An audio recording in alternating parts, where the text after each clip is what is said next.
My name is May Josephine Hersey. I am 13 years old. I've been going to school here for almost 8 years. Next year, I will take the exam for admission to high school. It is hard to get into high school. My mother and father didn't go, but I want to be a teacher someday like Miss Tuttle. We've had to end the baseball game because Mr. Loverin, our superintendent, has come this afternoon. He will observe our teacher and lessons. Miss Tuttle told us to be on our best behavior. Here is Grace Tucker, Stella Tuttle, Mabel Greeley, me, and my sister Edith, Eva Greenlee, and Ned Flanders. Mabel's big brother, Henry, is absent. He's helping to shear sheep today. Q-U-I-N-T-A.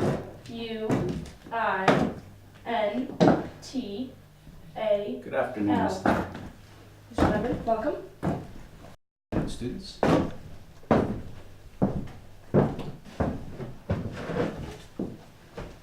Miss Tuttle is writing with a crayon on our blackboard. Crayons are made from Paris white and flour. Our blackboards are pine painted black.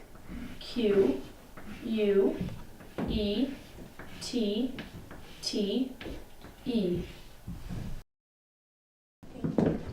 After lunch, we have copying to do. We copy what is on the board into our copybooks. Mabel and I are learning to use quill and pens. Sometimes the ink blotches and makes a mess in my copybook. Edith and Eva are still using pencils.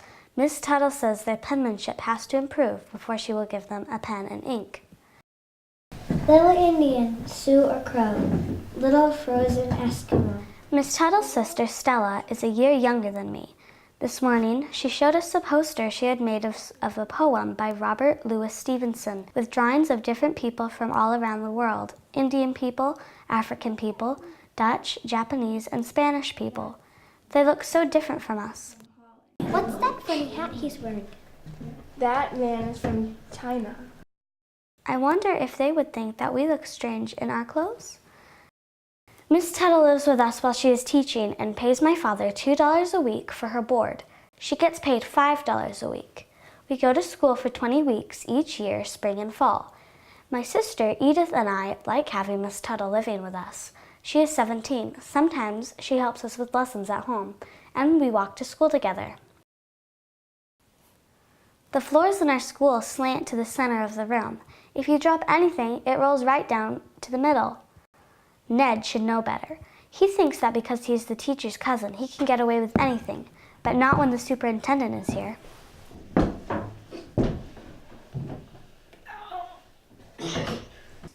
Sitting in the back row, I can see over everyone's shoulders, but it can be cold sitting near the window, especially if it snows outside.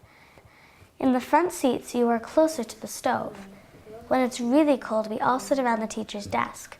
The older students help the younger students with reading and lessons.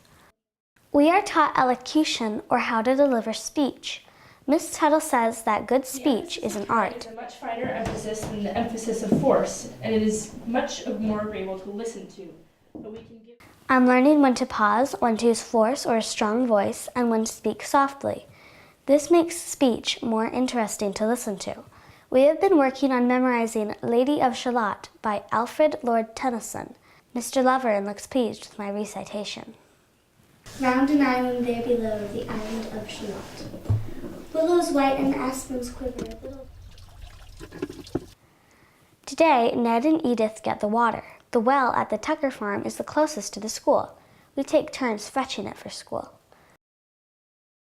The privy in our school has 2 holes, one for little people like Eva and one for adults. Miss Tuttle says that we should always wash our hands after using the privy. She enforces good hygiene. Our last teacher wasn't as strict about this.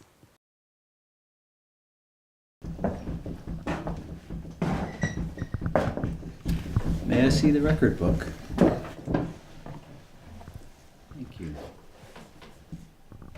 We study geography too.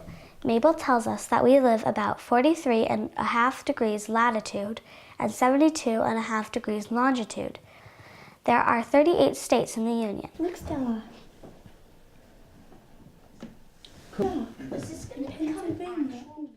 In an orchard, 15 trees bear plums. and 14 trees bear cherries. So that's 15 plus 73. We do arithmetic every day. Miss Tuttle has us do problems on the blackboard so everyone can see. Ned loves math. When he is done, she'll come around to check our slates too. I've got most of the multiplication problems done. I'll begin learning algebra in the fall and bookkeeping. Mr. Leverin looks pleased. Except for Ned dropping his marble, I think Miss Tuttle is pleased too. We get to hear more from the Jungle Stories books. These are true stories about wild animals that live in faraway places. This story is about a wild black panther that lives in Brazil. Brazil is a long way away from New Hampshire. Miss Tuttle says that you would have to travel by steamboat from Boston. I wonder what it would be like to go in a steamboat to someplace far away and strange.